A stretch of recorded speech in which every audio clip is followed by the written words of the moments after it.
Parti. Alors, bonjour à toutes et à tous. Merci d'être avec nous pour ce sixième webinaire Le climat pour vos classes. Aujourd'hui, on est accompagné de Samuel Rébulard, qui est professeur à l'Université Paris-Saclay, et de Nicolas Vogt, qui est responsable pédagogique à l'OCE. Euh, Bonjour. pour commencer, je vais présenter très rapidement l'OCE si certains d'entre vous ne connaissent pas encore. Donc, on est une organisation sous l'égide de l'UNESCO et membre observateur du GIEC. Donc, notre objectif, c'est vraiment de faire le pont entre le monde scientifique et le monde pédagogique. Et en fait, on va essayer de promouvoir et de mettre en œuvre à travers le monde une éducation de qualité au changement climatique. On est basé à Paris et on travaille à l'international, donc dans plus de 30 pays. Je voulais aussi vous parler de ce qu'on fait à l'OCE. Donc, on crée des ressources, vous le savez potentiellement, on fait des formations. Et là, récemment, on crée de plus en plus d'articles et de blogs sur nos sites internet. Donc, je vous incite à aller les voir. On fait des articles scientifiques, donc par exemple sur l'océan, des articles pédagogiques. Récemment, on a sorti toute une série sur la démarche d'investigation, mais aussi des entretiens avec des enseignants qui expliquent comment ils ont intégré l'éducation au changement climatique dans leur classe. Donc, si ça peut vous inspirer, n'hésitez pas à aller jeter un coup d'œil. Tout est sur notre site dans la section blog. Et vous pouvez aussi nous suivre sur nos réseaux sociaux. Donc, on est sur Instagram, Facebook, LinkedIn. On n'est plus sur X. J'ai oublié de mettre cette slide à jour. On est aussi une newsletter trimestrielle dans laquelle on vous informe sur nos dernières ressources, nos prochaines formations, etc. Donc, alors, passons au vif du sujet. Donc, le programme aujourd'hui, ça sera un éclairage scientifique avec Samuel Rébillard d'environ 30 minutes, qui sera suivi d'un éclairage pédagogique avec Nicolas. Et à la fin, on aura une session de questions-réponses. Donc, vous pouvez saisir vos questions via l'outil Q&A qui est en bas de l'écran et liker celle qui vous intéresse le plus. Et on essaiera à la fin de l'échange de répondre au maximum de questions. Voilà, Samuel, je te laisse la main. Très bien.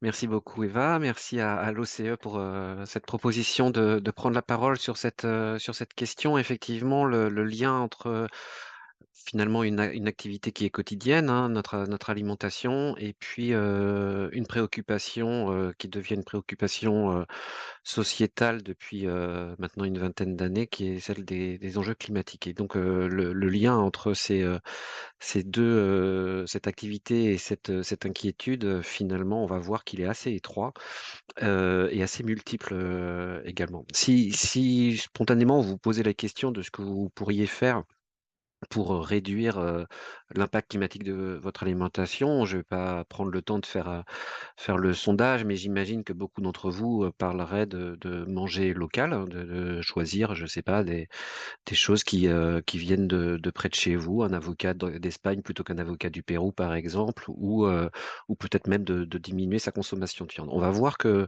tout ça est exact, mais qu'en réalité, c'est à la fois plus complet et plus compliqué, un petit peu plus compliqué que ça, et puis, surtout, la question, c'est la pondération, finalement, de tout ce qu'on peut faire et qu'est-ce qui va compter le plus dans ce qu'on peut faire dans notre alimentation pour réduire notre impact climatique.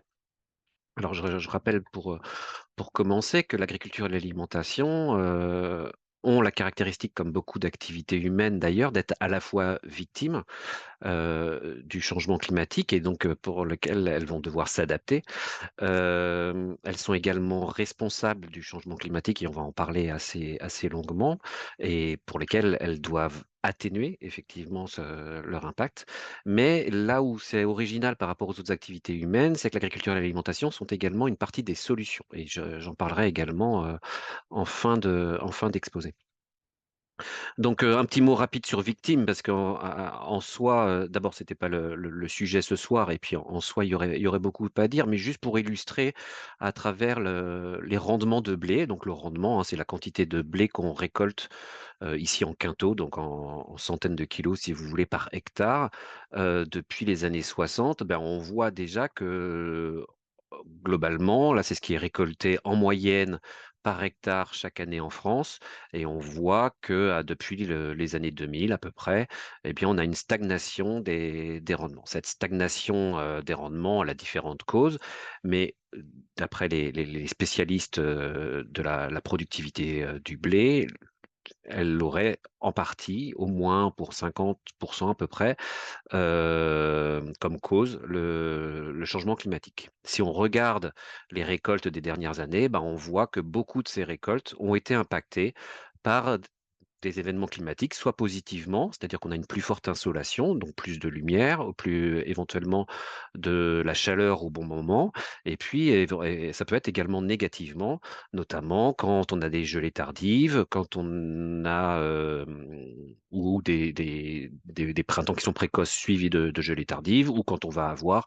des excès d'eau en fin de production. Cette année, par exemple, ça figure pas sur la figure qui s'arrête en sur ce graphique qui s'arrête en 2021, mais la récolte 2024, par exemple, a été, heu, un peu comme celle de 2016, fortement impactée par, l'excès d'eau qui fait que, bah, il y a plus de champignons, qu'il y a une partie des grains de blé qui germent directement sur le pied, qui sont pas valorisables, pas possibles à récolter. Donc on voit, hein, que c'est déjà très, très présent, ce côté victime, hein, de l'agriculture et on l'inquiétude, c'est de savoir est-ce que les plantes qu'on cultive aujourd'hui dans une région donnée vont continuer à être adaptées aux conditions climatiques futures?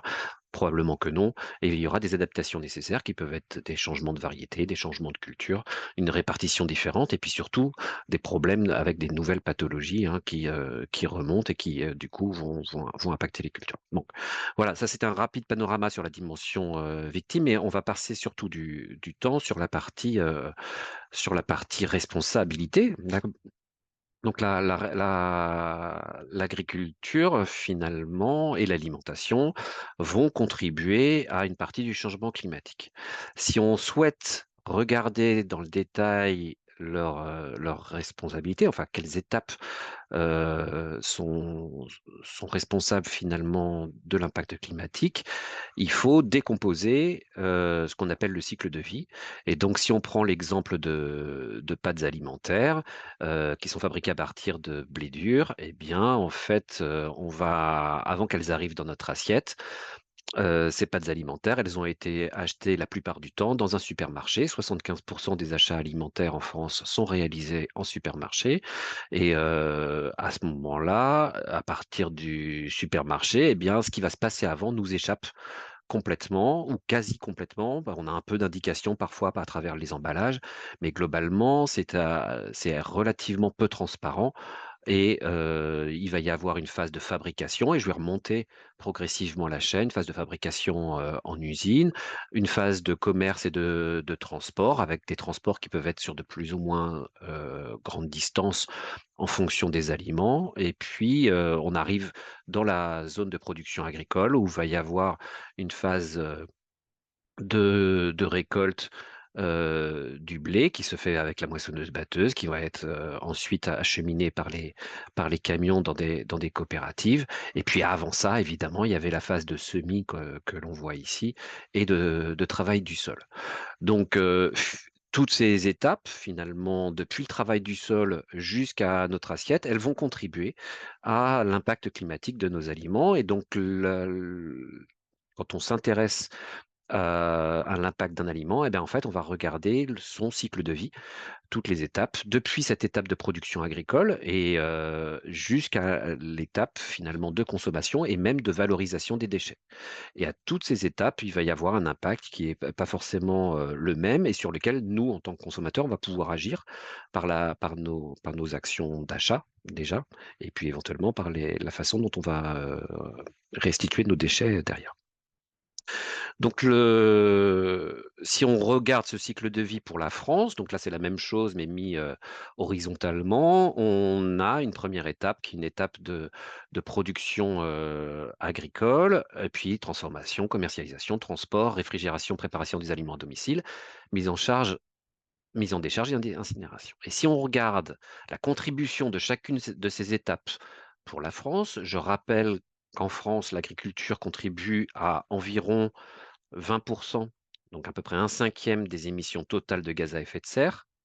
Ça, c'est juste pour l'agriculture et après, vous allez avoir les étapes qui vont suivre, qui vont contribuer pour environ 5. Ce qui veut dire que quand on se dit, finalement, en mangeant local, je vais faire un geste pour l'impact climatique, c'est vrai, mais c'est pas ce qui compte le plus.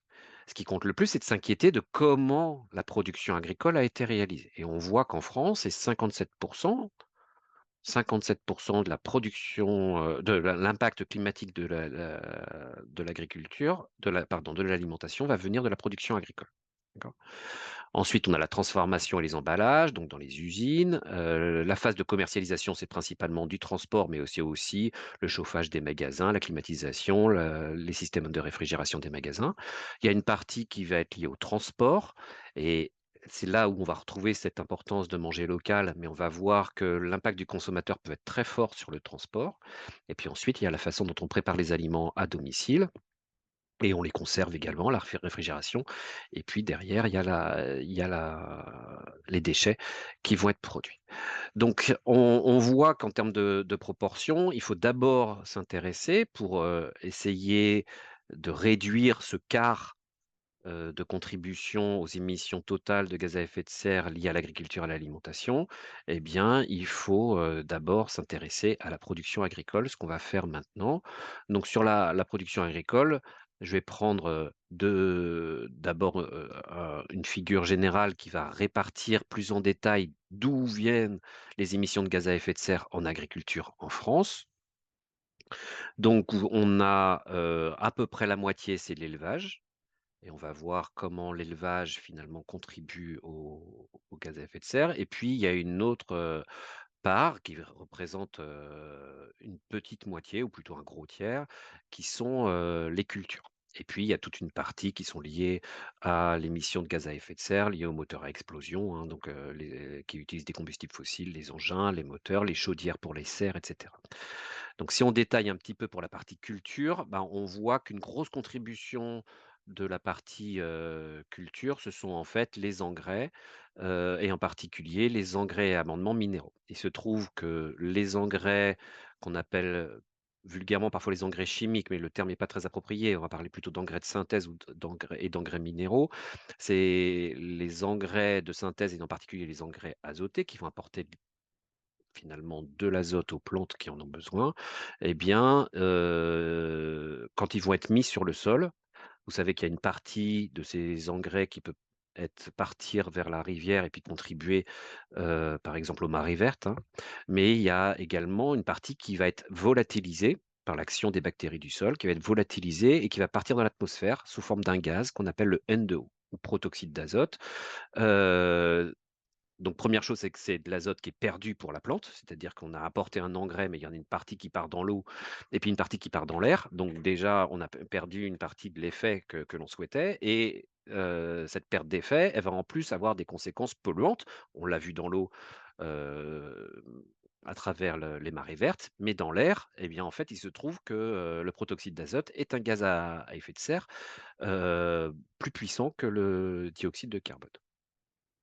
Si on s'intéresse maintenant à l'autre, grande catégorie de contribution, c'est l'élevage et là, l'élevage, c'est très nettement l'élevage de bovins, qui va contribuer à l'émission de gaz à effet de serre, notamment à cause du métabolisme des vaches et je vais y revenir, mais aussi à travers les déjections de ces animaux.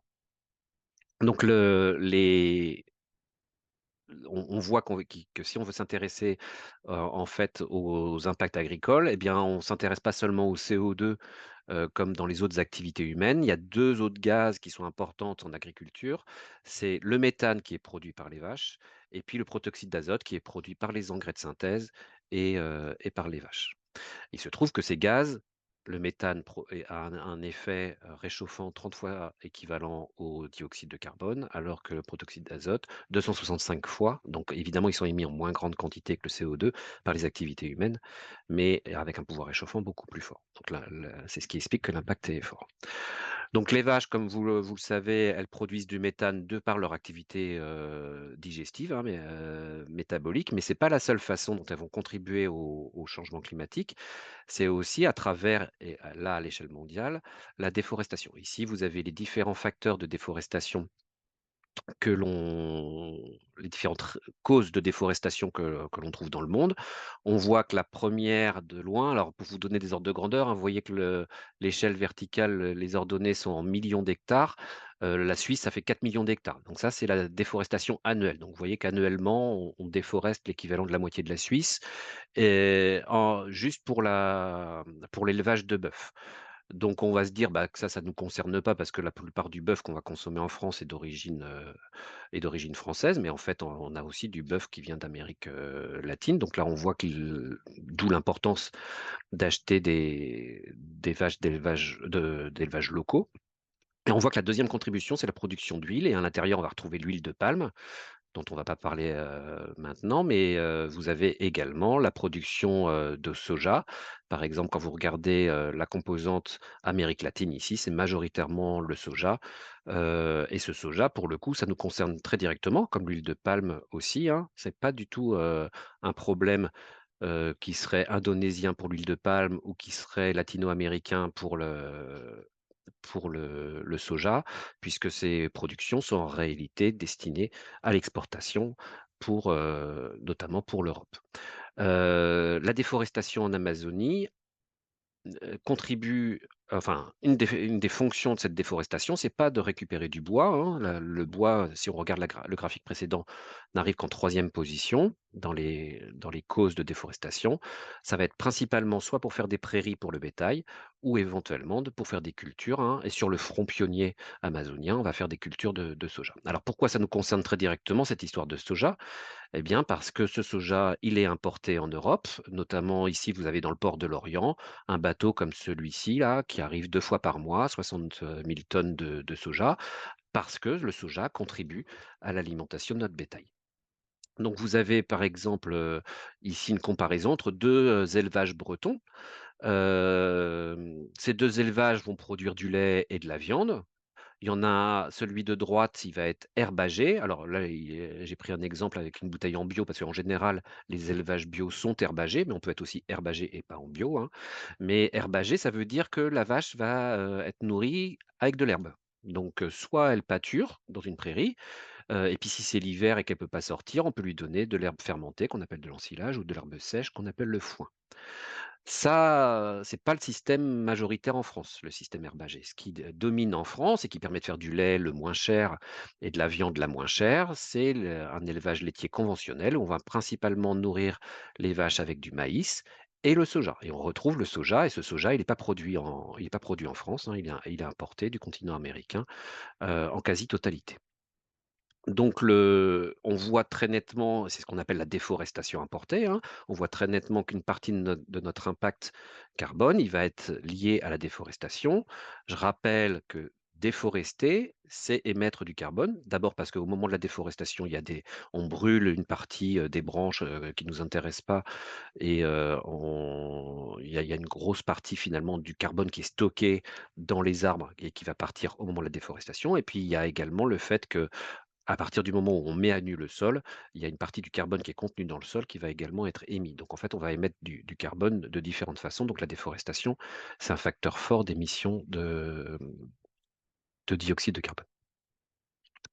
Si on compare toujours nos 2 élevages, eh bien, en fait, ça va avoir des conséquences aussi en termes de paysage, parce qu'évidemment, dans un cas, vous allez devoir produire du maïs, donc vous allez avoir les agriculteurs, les éleveurs vont, souvent être des cultivateurs de maïs en même temps, alors que quand vous avez une vache qui est, 100 nourrie avec de l'herbe, bah, vous allez avoir des paysages de bocage et de prairies qui sont permanentes.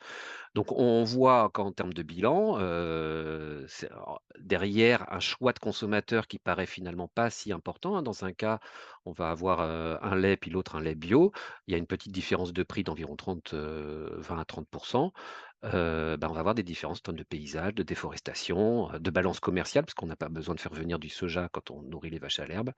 Je j'ai pas parlé de tous les autres aspects, mais il y a notamment la question du stockage du carbone sur laquelle on va revenir parce qu'on va voir que les prairies stockent du carbone alors qu'une culture de maïs, au contraire, déstocke le carbone.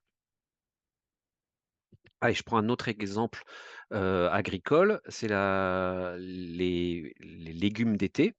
Les légumes d'été, alors les c'est l'exemple d'une salade en Allemagne, mais ça peut s'appliquer exactement de la même façon à la tomate, à la courgette, à l'aubergine, au concombre, enfin tout ce qui est typique des légumes d'été. Donc si on regarde, bah, si ce légume il est consommé, localement, donc c'est une laitue qui est régionale là en l'occurrence, bah, on voit que son impact est relativement faible, un peu plus fort en supermarché parce qu'il y a les frigos et les choses comme ça qu'il faut alimenter.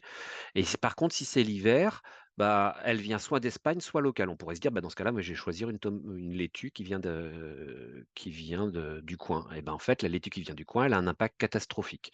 Elle a un impact catastrophique, pourquoi? Parce qu'il faut chauffer les serres. C'est, une plante d'été, donc en contre-saison.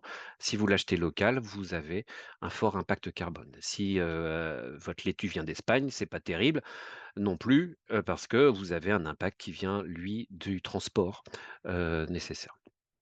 Donc voilà à quoi ça ressemble, hein, une les serres, là-bas, je rappelle que la Bretagne est la 1re région productrice de tomates en France, alors que c'est un fruit enfin un légume fruit subtropical. Donc c'est principalement parce qu'en fait, les producteurs sont équipés en serres, hein, qui leur permettent de chauffer toute l'année. En Espagne, on a d'autres conséquences, hein, mais là, qui sont liées à l'utilisation de matériaux plastiques. Ici, dans la région qu'on appelle la région d'Almera, qu'on surnomme aussi la mer de plastique. Si on parle maintenant un petit peu de transport. On voit que c'est 17 du transport que le transport contribue à 17 à l'impact carbone de l'alimentation, mais il y a 11 qui est entre le commerce et le domicile. Ce qui peut paraître un peu étrange parce qu'on se dit: «Bah, ouais, mais moi je vais faire que quelques kilomètres pour faire mes courses». En France, c'est 8 kilomètres. La moyenne des Français va faire 8 kilomètres en voiture pour aller faire ses courses.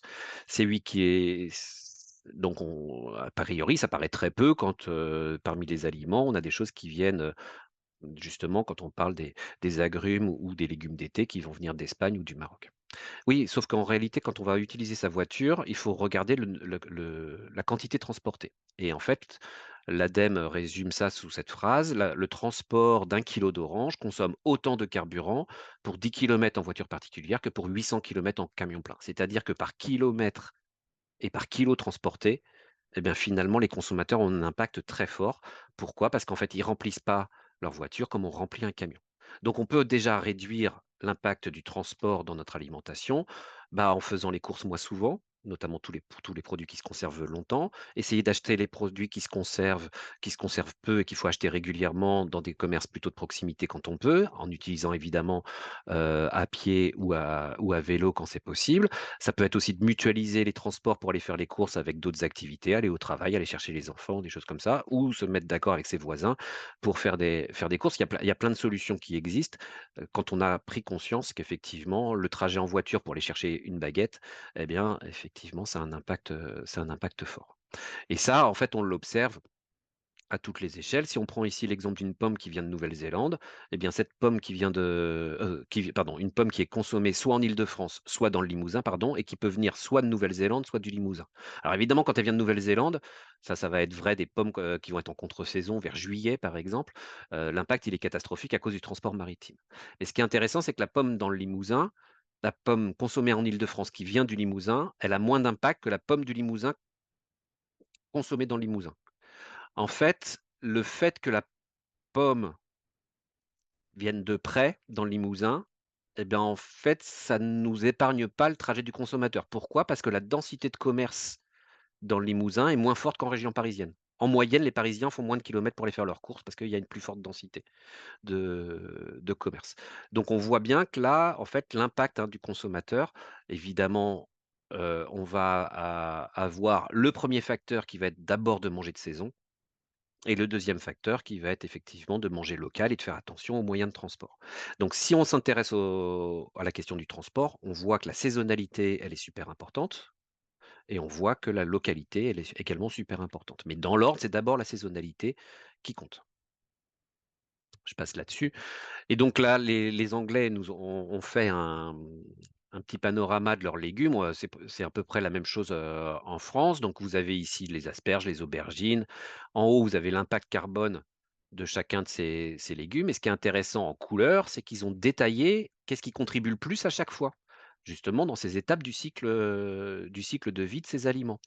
Eh bien, on voit que les asperges, par exemple, elles ont un impact transport, en noir, c'est le transport, un impact transport qui est colossal. Pourquoi? Parce que en Angleterre, il se trouve, au Royaume-Uni plus exactement, il se trouve qu'on consomme principalement des asperges qui viennent du Pérou en avion. Ça ne veut pas dire que c'est les asperges le problème. On voit bien que c'est pas le problème, c'est pas les asperges. C'est-à-dire que si un Anglais cultive des asperges dans son jardin et les mange, ou qu'il achète chez son voisin ou dans son village ou à proximité, l'impact, il sera faible.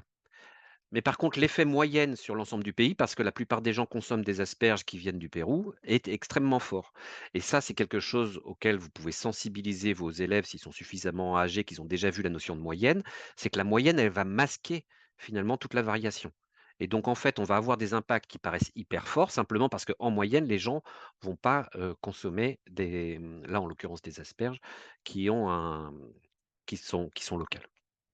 On retrouve la contribution de l'agriculture, qui est la plus forte, hein, chez les aubergines, les concombres, les poivrons, les tomates. Pourquoi? Parce que, bah, en fait, les consommateurs consomment des produits hors saison. Or, il faut chauffer les serres et donc là, l'impact, il est hyper fort.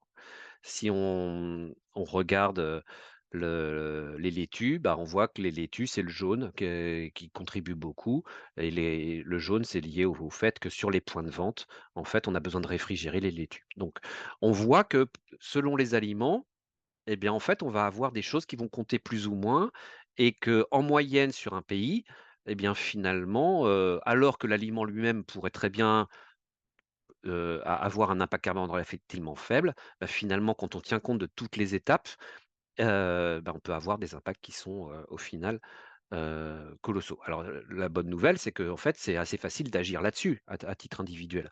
C'est-à-dire qu'on fait attention aux origines, on fait attention à la saisonnalité et on voit que, assez vite, on peut, heu, on peut faire des choix qui permettent de limiter son impact carbone. Donc si on regarde maintenant les solutions, alors je vous propose de regarder 2 grandes familles de solutions. Une famille sur la production agricole et puis un autre ensemble de solutions qui sont sur les régimes alimentaires. Donc sur la production agricole. Je rappelle au passage que, l'idée, c'est quand même de ne pas émettre du carbone, donc d'avoir des produits qui, au cours de leur cycle de vie, ont émis le moins de carbone possible, c'est-à-dire qui ne sont pas passés par, des frigos des congélateurs, donc manger frais, qui n'ont pas été transportés, de loin ou être produits sous serre, donc manger de saison et manger local et cetera. Mais on peut aussi essayer de mieux le stocker et c'est là où l'agriculture va être une partie de la solution, qui ne va pas concerner d'ailleurs seulement les activités agricoles, parce qu'on va pouvoir aussi stocker du carbone qui est émis par d'autres activités. Je vais vous reprendre le cycle naturel du carbone. Alors, on va pas tout regarder, hein, oui, c'est pas ça qui nous intéresse. En revanche, je vais juste pointer 2 chiffres. L'atmosphère, c'est 700 gigatonnes de carbone, d'accord? Une photo à un instant T, c'est environ 700 gigatonnes de carbone, dans l'atmosphère. Si on regarde maintenant les sols, l'ordre de grandeur dans les premières dizaines de centimètres du sol, c'est 1 600 gigatonnes de carbone. Donc ça veut dire qu'on a plus de carbone de stocké dans les sols aujourd'hui qu'il y en a dans l'atmosphère. Ça veut dire déjà que si le carbone qui est dans les sols, on a intérêt à ce qu'il sorte pas. Or, une façon de le sortir, on a vu que c'était la déforestation. D'autres façons de le sortir, c'est de faire des labours, par exemple.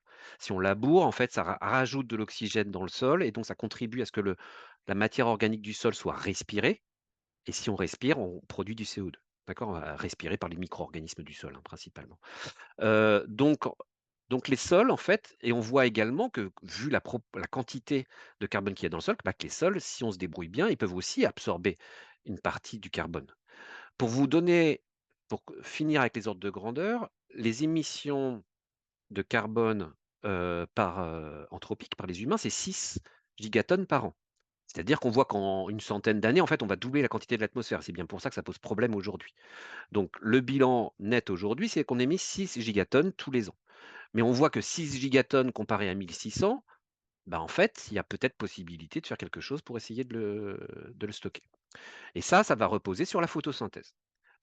Une plante, alors j'ai pris un arbre, mais c'est vrai de toutes les plantes, hein, elle va utiliser le CO2 de l'atmosphère pour faire sa propre biomasse, pour grandir, pour faire ses branches, ses feuilles, et cetera. C'est du carbone qui a été prélevé dans l'atmosphère sous forme de CO2. Et donc cette biomasse, elle va enfin cette, photosynthèse, elle va produire de la biomasse, mais il y a, une petite partie qui va être perdue par la respiration, donc elle va redonner du CO2. Et puis il y a une partie qui va aussi descendre jusqu'aux racines et les racines elles-mêmes, elles vont émettre en fait de la biomasse et ces racines quand elles meurent, les branches quand elles meurent, eh bien il y a une partie de ce carbone qui va pas repartir dans l'atmosphère, mais qui va rester dans le sol.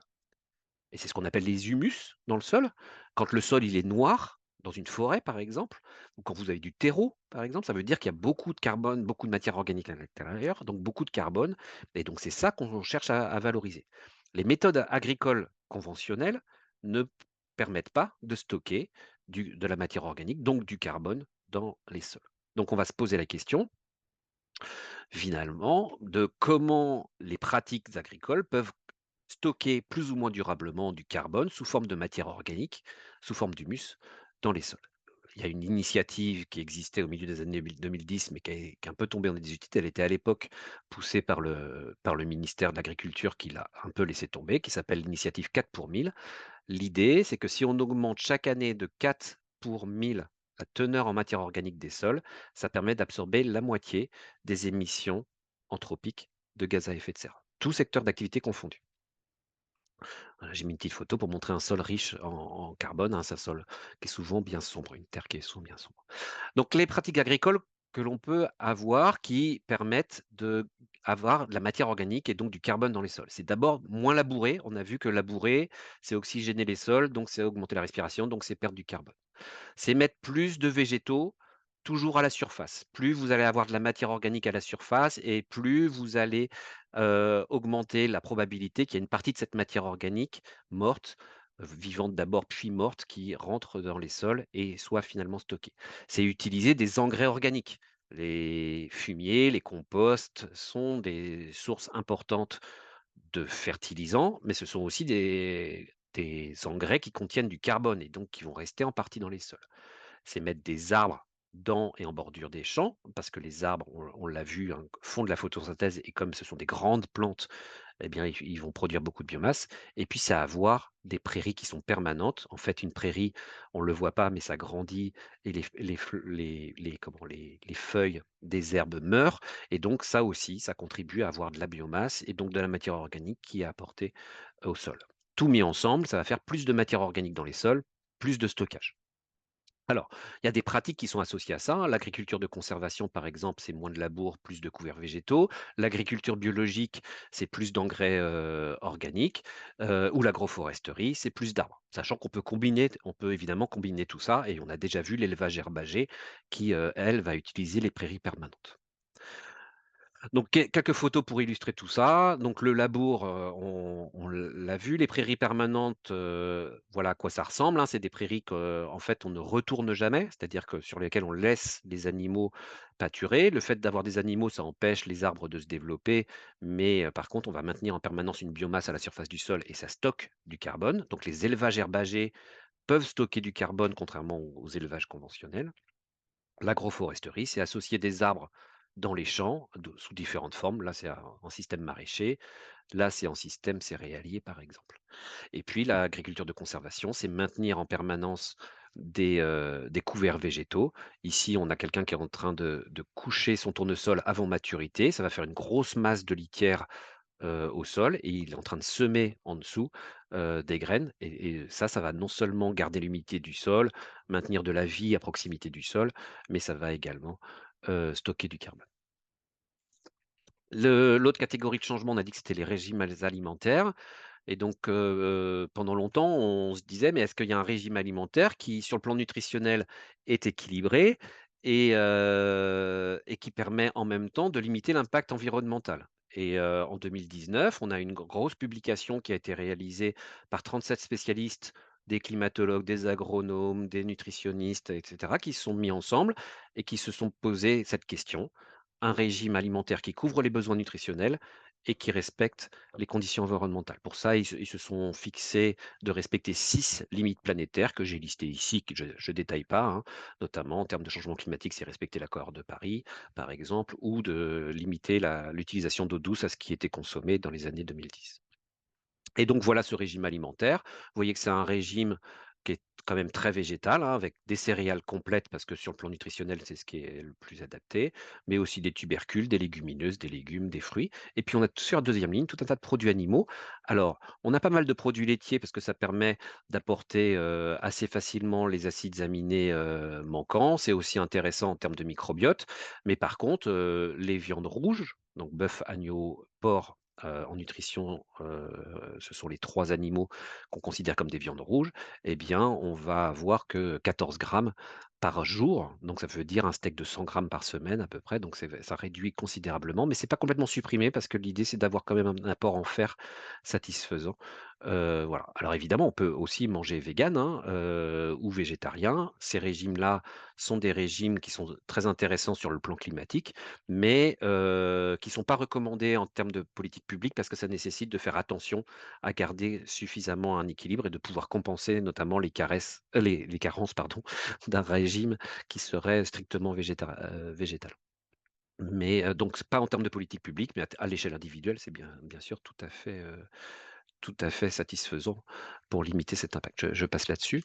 Et donc, bah, vous, si vous voulez, travailler sur ces sujets-là avec vos élèves, vous disposez de bases de données qui sont libres, hein, comme la base de données Agribalise, qui est une base de données faite, par l'ADEME, l'INRA et le CIRAD, qui est où en fait vous tapez votre aliment et vous avez un score environnemental et qui peut être décomposé et vous avez même votre impact carbone à l'intérieur. Si on regarde par exemple, ici, pour le bœuf, hein, on voit qu'on a 41 kilogrammes de CO2 équivalent produit, qui est émis majoritairement par l'agriculture.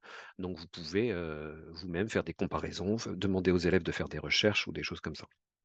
Ces bases de données, elles alimentent d'autres bases de données et je voulais parler un peu d'Open Food Fact, qui est une base de données ouverte, hein, où en fait, bah, vous avez tous les aliments du quotidien qui sont référencés et ils utilisent le résultat d'Agribalise. Bon alors je détaille pas sur Agribalise, je pourrais répondre dans les questions, mais parce qu'il y a des limites aussi aux données que Agribalise, fournit et qui rajoutent en fait des bonus ou des malus.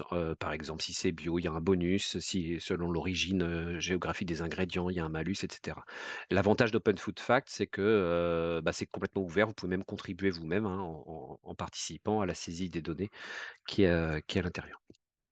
Donc voilà, en conclusion, on peut se demander, bah, qu'est-ce qu'on mange?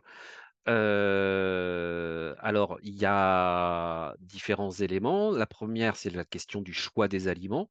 Moi, j'aime bien la recommandation de Anthony Fardet, qui est nutritionniste à Clermont-Ferrand, qui dit, il faut respecter la règle des 3 V, c'est-à-dire d'abord varier. On recommande en général sur le plan nutritionnel d'avoir au moins 25 végétaux différents dans la semaine. Végétal, évidemment, on augmente la part du végétal. On a vu que l'animal, notamment le bœuf, posait problème. Et vrai, ça c'est, principalement limiter les aliments ultra transformés et cuisiner davantage. Ça va effectivement avoir un impact carbone, c'est pas hyper fort, mais ça va avoir surtout un impact nutritionnel, notamment en limitant, les émulsifiants et conservateurs qui ont un effet délétère sur votre microbiote en particulier. Donc augmenter la part de légumineuses, la viande, le poisson, je ne détaille pas. Après, il y a un choix sur les modes de production. L'idée, c'est de manger de saison. On a vu que c'était le plus important, notamment pour l'impact carbone, manger local et si possible, manger labellisé parce que labellisé, ça permet de savoir ce que vous mangez. Vous avez des cahiers des charges qui sont transparents et qui vous donnent les informations. Si on regarde spécifiquement sur le climat, eh bien, on voit qu'il y a cette dimension végétale de limiter la quantité de viande, de manger de saison locale, de manger de l'agriculture bio, puisqu'on a vu qu'avec les engrais, notamment organiques, ça permettait de stocker du carbone, de manger encore une fois local, viande française, labelliser, parce que les labels rouges vont permettre de faire de l'agroforesterie, par exemple en élevage, ou d'avoir des espaces comme des prairies permanentes, et évidemment de limiter ses propres trajets pour faire les courses. Voilà.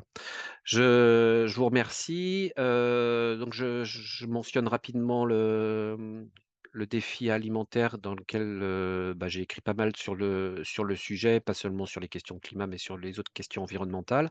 Vous constatez aussi qu'il y a beaucoup de choses que j'ai évoquées qui ont un rapport avec des questions de biodiversité, on pourrait y revenir, ou des questions d'érosion des sols. C'est-à-dire que ce qui est intéressant dans toutes ces alternatives, en particulier agricoles, à l'agriculture conventionnelle et qui vont aller dans le sens de limiter l'impact climatique, eh bien, on voit qu'il y a en même temps des solutions qui sont vertueuses en matière de biodiversité, d'érosion des sols, de limitation des pollutions, et cetera.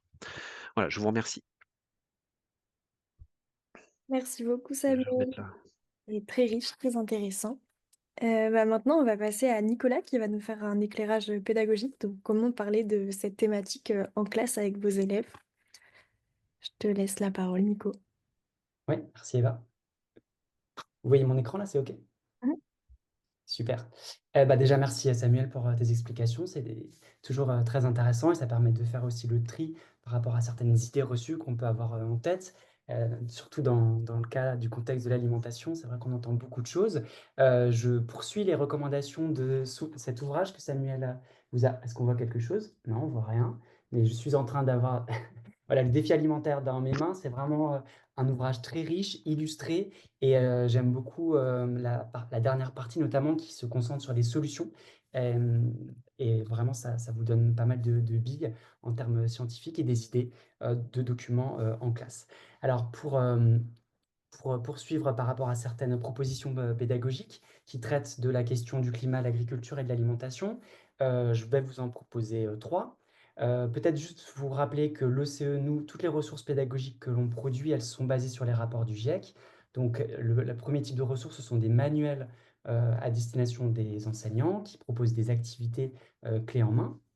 Le deuxième type de ressources qu'on a, ce sont des résumés du rapport, du GIEC, qui vous donnent quelques pistes, pour aborder certains concepts scientifiques, en classe et puis, il y a une large place, aux éclairages scientifiques également et le dernier type de ressources, ce sont des ressources numériques, des vidéos, des animations.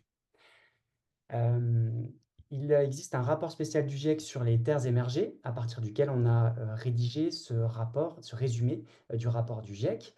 Dedans, vous allez trouver un certain nombre d'infographies sur, par exemple, les terres occupées pour l'agriculture ou alors les émissions, qui sont relatives justement à l'agriculture. Vous avez des idées ici, vous pouvez voir des idées, de questions que vous pouvez poser à vos élèves ou d'activités. Et donc ça, c'est vraiment, un renforcement, scientifique et pédagogique qui est basé sur les données du rapport du GIEC. Nicolas, désolée, je te coupe. Est-ce que tu peux Oh, repartir? oh, Hein, il y avait ouais, un petit problème.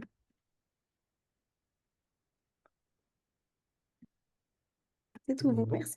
Ouais, désolée. Hem, le manuel pour enseignants, qu'on a écrit spécifiquement sur les terres émergées, c'est celui-ci. Vous pouvez le télécharger en utilisant ce QR code ou en allant sur notre site. Donc juste pour vous rappeler que toutes nos ressources sont gratuites, sont libres de droit. Vous pouvez les utiliser comme vous voulez, les photocopier, sans forcément nous citer.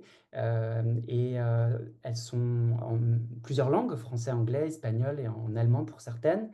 Donc à l'intérieur, on vous propose, un scénario pédagogique, on cible certaines notions particulières. Donc là, par exemple, pour l'activité, C4 de ce manuel, c'est une activité qui permet de construire avec les élèves, la notion de réseau trophique, et de voir en quoi les changements climatiques, les affectent. Donc je vais vous montrer ici, l'exemple de l'activité.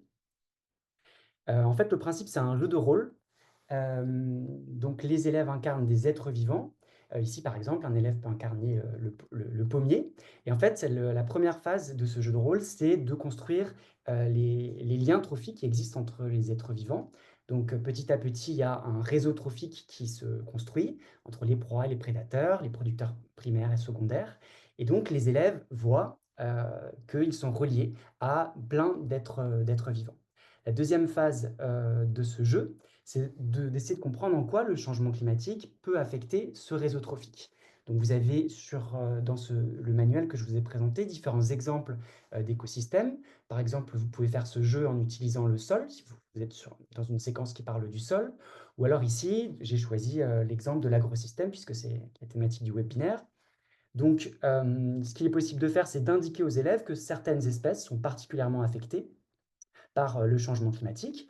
Donc, vous pouvez, à l'issue de cette phase, proposer un certain nombre de documents et, par exemple, de voir que le bourdon, lui, il est affecté par le changement climatique. Donc, l'élève qui a la petite étiquette bourdon, eh bien, il va se mettre au sol et ses camarades vont voir que ceux qui s'en nourrissent ou qui en dépendent d'une manière directe ou indirecte, eh bien, ils vont aussi être affectés. Et donc, petit à petit, on voit que tout le réseau alimentaire est déséquilibré. Donc, c'est une manière visuelle de voir l'effet du changement climatique sur un certain nombre d'écosystèmes. Ce qui est possible de faire après, en retour en classe, c'est d'utiliser une documentation scientifique. On donne plein d'exemples de documents dans nos manuels. Avec des lycées, on peut partir sur ce type de documents. Peut-être que vous connaissez cette référence scientifique que j'ai précisée ici. En fait, c'est une étude internationale publiée il y a 10 ans maintenant sur les bourdons, justement. Et les auteurs ont compilé plus de 400 000 données d'observation sur 67 espèces de bourdons en Europe et en Amérique du Nord. Donc ici, le document A vous montre l'aire de répartition de ces différentes espèces, chaque espèce étant un point. Et en fait, on voit qu'il n'y a pas de variation de cette aire de répartition, que ce soit pour l'Amérique du Nord ou pour l'Europe. Donc, en fait, on en déduit que les bourdons ne se sont pas déplacés vers le nord, hein. En ordonnée, ici, vous avez la limite nord. Et or, on sait que c'est le cas d'autres insectes, puisque en réponse au changement climatique, certaines espèces migrent. C'est la manière dont certaines espèces arrivent à s'adapter au changement climatique. Donc là, manifestement, ce n'est pas le cas pour les bourdons. Sur le document d'après, vous voyez les limites sud de cette aire de répartition. En fait, les scientifiques, ils savent que d'autres groupes très proches, des taxons ectothermes assez proches des bourdons, et bien que pour ces espèces-là, la limite sud ne bouge pas. Et ben, en fait, vous voyez que pour les bourdons, la limite sud de cette aire de répartition évolue. Et la conclusion dans le papier des auteurs, c'est que en fait, le domaine de vie des bourdons s'est contracté, hein, à plus de, vous voyez ici, la variation en ordonnée, ça s'est contracté de plus de 300 km. Donc, en conclusion, ça veut dire quoi? Ça veut dire que non seulement les bourdons ne migrent pas vers le nord, mais en plus, leur aire de répartition actuelle, qui est au sud, diminue, est morcelée.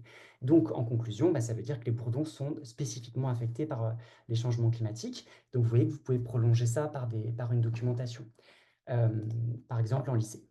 Ce que vous pouvez également faire pour prolonger ce jeu de rôle, qui marche très très bien en classe, c'est d'utiliser une animation multimédia. Donc là, je vous montre l'exemple du réseau du sol. Donc les élèves déplacent les êtres vivants et ils arrivent à construire le réseau trophique. Et dans la dernière phase de cette animation, vous voyez que certaines espèces sont menacées par les changements climatiques parce qu'il y a moins de matière organique, comme l'a expliqué Samuel, dans certains écosystèmes. Donc moins de matière organique, moins de vers de terre, moins de certaines bactéries, des réseaux de champignons également en baisse. Et à l'inverse, d'autres espèces en profitent. C'est le cas ici, par exemple, des nématodes dans le sol. Donc, vous voyez que ça permet d'aller un petit peu plus loin que ce que le jeu de rôle montrait, en voyant que certaines espèces en profitent. En tout cas, la conclusion est la même, les écosystèmes sont bouleversés. Ce jeu de rôle et cette animation, en fait, s'inscrivent dans toute une séquence pédagogique qu'on vous propose ici, que vous pouvez retrouver dans le manuel, qu'on a appelé les habitudes alimentaires. Donc, ça peut être une première activité sur l'impact de l'alimentation sur le changement climatique. Ensuite, partir sur les causes du changement climatique, donc l'effet de serre renforcé par les activités anthropiques, pour ensuite aller sur des concepts d'agriculture et d'activité humaine. Et enfin, pour finir, par exemple, sur une activité sur le sol, une expérimentation classique qu'on fait en SVT, par exemple, qui est Berlez, que vous retrouvez dans ce manuel. Donc en fait, les différentes propositions qu'on vous fait, elles peuvent être articulées les unes avec les autres. Et tous ces développements-là et toutes les transitions, vous les trouvez expliquées dans le manuel.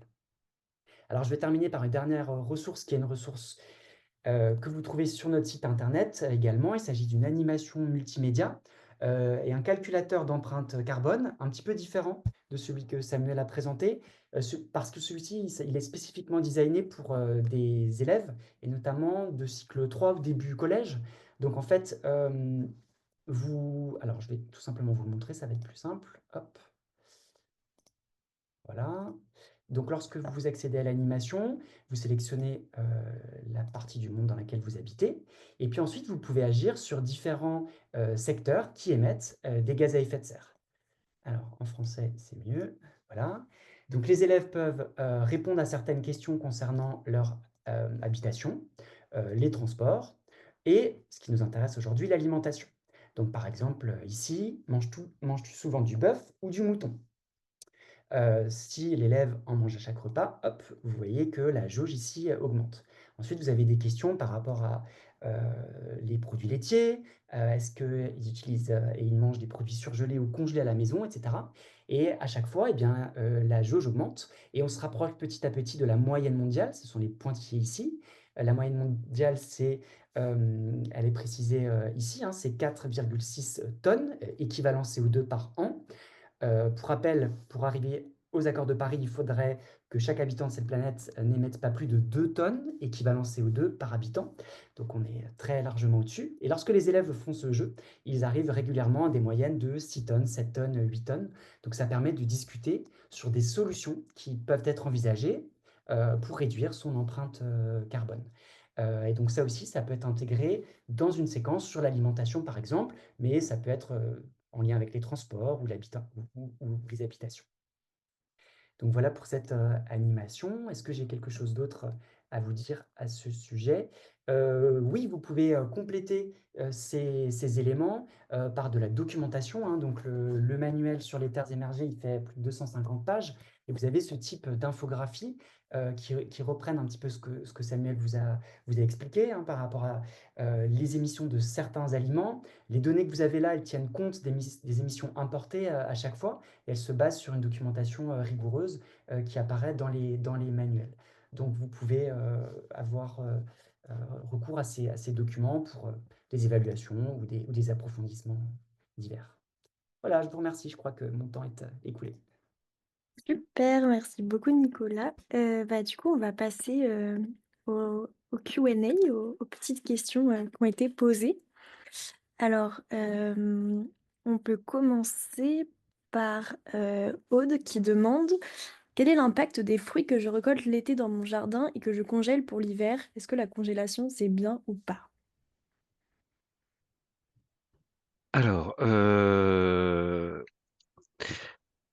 ça va être une réponse que voilà, je suis un Normand, donc ça va toujours être une réponse un peu oui, un peu non. Hem, le Donc de toute façon, à partir du moment où vous produisez dans votre jardin, votre impact, il est quasi nul. Donc en fait, la question c'est: «Est-ce que je congèle ou pas?» C'est-à-dire, est-ce que vous vous privez de fruits, l'hiver? Bah, la réponse, elle est plutôt non. Il faut pas se priver de fruits l'hiver, surtout congelés. En fait, la congélation, c'est vrai que c'est pas le dans les moyens de conservation, c'est un de ceux qui a le plus fort impact et encore par rapport au mode de conservation, on va dire industriel, c'est pas énorme. Mais par contre, c'est un des meilleurs pour garder les nutriments. Or, l'intérêt de manger des fruits d'hiver, c'est d'avoir une dose de vitamines et puis toujours avoir un apport en fibres et en particulier la vitamine C et la vitamine C, on sait que finalement la congélation, c'est un des meilleurs moyens de la conserver parce qu'elle supporte pas les élévations de température, mais les baisses de température, elle le supporte. Moi j'ai envie de dire que non, il faut pas arrêter et qu'il y a un moment où en fait si vous devez confronter, votre intérêt nutritionnel à l'impact climatique sur quelque chose qui est déjà climatiquement très bas parce que encore une fois, vous avez produit dans votre jardin. Moi, j'ai envie de dire que la question, elle se pose, pas vraiment. Enfin, voilà, je serais vous continuerai. Super. Bah, il y a une autre question d'Hervé Mans qui dit, sur les questions agricoles, on a toutes les données, les faits, les solutions, et les pratiques ne s'améliorent pas, voire régressent. Comment est-ce que vous, en tant que scientifique, vivez ça? Alors, Pas facile. bah, oui, c'est une question un peu personnelle, mais oui, oui, c'est évidemment, c'est un peu déprimant. Après il y a différentes façons de garder, le moral et de garder le cap. moi, personnellement, c'est vrai que ces derniers temps où en plus même la démarche scientifique est mise en cause, aussi bien à l'échelle nationale qu'à l'échelle mondiale, où on voit qu'il y a des coups de boutoir contre la science et l'expertise qui sont assez dramatiques, il y a des raisons d'être inquiet. En même temps, il y a des choses comme ce que nous on fait là, et je sais qu'il y a des centaines de personnes, des milliers de personnes, qui restent convaincus que l'apport de la science est nécessaire. Alors après, la l'autre volet, c'est de savoir, finalement, quand on a la connaissance scientifique, comment se fait-il qu'elle ne soit pas mise en œuvre? Alors, là, il y a plein de réponses, et notamment, il y a le fait que nos politiques, d'abord sont mal formés scientifiquement, et qu'ensuite, je parle en moyenne évidemment, mais globalement, ils sont mal formés scientifiquement, c'est-à-dire qu'ils n'ont pas en tête l'ensemble des éléments dont on parle là, par exemple, mais c'est vrai de plein d'autres, dans plein d'autres domaines, et que surtout, ils vont prendre en compte d'autres considérations que des considérations qui sont le bien-être, ou le bien commun et le bien-être des populations. Donc c'est-à-dire que bien des fois, les intérêts particuliers ou des intérêts économiques ponctuels à court terme vont dominer sur des considérations à long terme, et effectivement, c'est frustrant. Mais je suis prof, comme la plupart d'entre vous, j'imagine, et je crois fermement que la formation et l'enseignement, c'est le principal levier. Donc c'est bien parce qu'on va faire ce travail d'éduquer les futures générations à la science, et de façon la plus, convaincue possible, la façon la meilleure possible, qu'on va faire en sorte que les futures générations seront résistantes à des discours, anti-science et anti-expertise. Le, mmh, je dirais que ce qui me maintient optimiste, c'est aussi d'avoir une partie des leviers dans la main, comme chacun d'entre nous qui avons la possibilité d'enseigner, quoi. Merci. Bah, on peut peut-être faire une Peut-être que dernière. Eva, oh, Pardon. ah pardon. Est-ce que Non, vas-y. peut-être que je peux prolonger sur Non, cette vas-y. question et partager juste une slide, c'est possible? Pour aller exactement dans le sens de Samuel et pour rester sur une touche positive parce que ça me semble hyper important. Euh, Vas-y. En fait, je pense que comme Samuel, notre rôle, vous voyez mon écran, c'est OK? C'est de véhiculer ce que nous dit la science. C'est par exemple sur ce document sur les solutions, puisqu'on parle d'avenir, vous avez les solutions qui sont faisables et il y a énormément de solutions qui concernent l'agriculture. Ça, c'est un document du GIEC qui nous montre qu'il y a des solutions qui fonctionnent. Et donc, il y a des consensus scientifiques très forts sur, par exemple, les solutions qui sont fondées sur la nature. Et je pense qu'en tant qu'éducateur, il y a pas, c'est un message hyper important à envoyer aux élèves de dire que bah voilà, la science nous apporte des éléments dont on sait qu'ils fonctionnent qui peuvent être en synergie d'ailleurs avec d'autres solutions. Et ça, c'est porteur d'espoir. Et juste pour répondre aussi peut-être à la question du collègue qui disait, est-ce que c'est pas finalement un petit peu désespérant? Bah, moi, je trouve que ce genre d'infographie qui montre plein de solutions qui sont évaluées, certaines sont avec une faible, ne sont pas évaluées ou alors à un niveau d'incertitude élevé, bah, en fait, il y en a quand même beaucoup qui sont évaluées, qui fonctionnent et dont on sait qu'il y a un niveau de confiance associé très élevé. Donc pour moi, ça, c'est hyper positif de montrer ça aux élèves, par exemple. Super. Bah, on peut faire une dernière question de Julien. Pas facile. Il dit, une question que j'ai eue en classe par mes élèves de première. Il y a plein de solutions sur le manger varié et sur ce qu'on peut faire individuellement pour limiter notre empreinte carbone, mais la vie est de plus en plus chère et mes parents ne gagnent pas assez pour faire tout ça. Je peux faire quoi? Il nous dit, j'ai rebondi avec, à l'impossible, nul n'est tenu, mais c'est déjà bien d'en avoir conscience. Il demande comment vous aborderiez cette question. Oui, bah, c'est effectivement une première solution. Le truc, c'est que c'est pas, le changement alimentaire, c'est pas un big bang. C'est-à-dire que c'est pas demain, je vais décider de faire attention à mon alimentation, de manger bio, de faire attention au climat et tout ça. On peut très bien le faire progressivement, et avec nos moyens. Et je vous ai donné des priorités, hein, manger de saison, ça coûte pas plus cher. Heu, Manger local, ça coûte un peu plus cher, mais en fait, comme vous payez pas les intermédiaires, on a montré par exemple qu'avec les AMAP, hein, Association pour le maintien de l'agriculture paysanne, qui sont pour ceux qui connaissent pas, c'est en gros, une association qui relie un producteur, souvent c'est des légumes, un producteur avec un groupe de consommateurs. et donc c'est de la vente directe, et bien, en fait, on s'engage pour 1 an à payer un panier, de légumes tous les ans. Et bien, on se rend compte que, finalement, tout rapporté au prix par kilo, en euros par kilo, et bien, ça coûte pas beaucoup plus cher. Surtout si on réduit la consommation de viande. La viande, c'est un produit qui coûte cher. Or, on a vu que réduire la consommation de viande, c'est un moyen aussi d'économiser de l'argent. Donc ça, c'est un autre truc, que l'on peut dire. Donc, limiter les intermédiaires, manger de saison, limiter la viande, c'est déjà pas mal. Enfin, voilà, hein, et en fait, l'idée, c'est pas de tout faire bien comme il faut, c'est de faire un petit peu chacun. Et si déjà là-dessus, il y avait une petite contribution, chacun à la hauteur de ses moyens, ce serait déjà super. Super, bah, merci beaucoup. Il est 19 h, donc je vais essayer de conclure rapidement et puis, toutes les autres questions, on y répondra et elles seront disponibles, sur le site, très prochainement. Alors, bah, je vais vous inviter à notre prochain webinaire qui sera, le 2 avril sur le thème climat et biodiversité avec, Sandra Lavorel. Donc, toutes les infos sont déjà sur le site de l'OCE et vous pouvez, dès maintenant vous inscrire. Je vais vous inviter aussi, on a un partenariat cette année, à l'OCE avec Ma Petite Planète. Donc c'est une application où vous pouvez réaliser des défis avec vos élèves. Donc il y a notamment des défis, sur l'alimentation. Je crois que leur session ouvre le 10 mars, donc je vous invite à aller jeter un coup d'œil. Il y a pour le lycée, pour le collège et aussi pour le primaire, il me semble. Donc voilà. Et bah, comme je vous disais d'abord, je vous invite à aller nous suivre, à regarder nos ressources, et à vous inscrire à notre newsletter. Voilà, merci beaucoup. Est-ce que vous avez un mot de la fin, Samuel et Nicolas?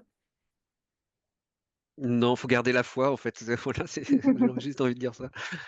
Faut garder la foi, effectivement, toujours être très rigoureux sur l'appui scientifique, parce que c'est la seule façon d'être incontestable. Et puis, une fois qu'on a ça, bah, faut toujours témoigner de l'enthousiasme, effectivement, pour les alternatives qui sont souhaitables, ouais. Super, Et bah, moi, merci. j'aimerais juste remercier les enseignants pour les bonnes idées que je vois sur le forum, plein de prolongements pédagogiques. C'est super. Merci de vous connecter un mercredi soir à 19 h et à bientôt. Merci à tous. Merci beaucoup. Bonne soirée et puis Bonne soirée. au prochain webinaire. Au revoir.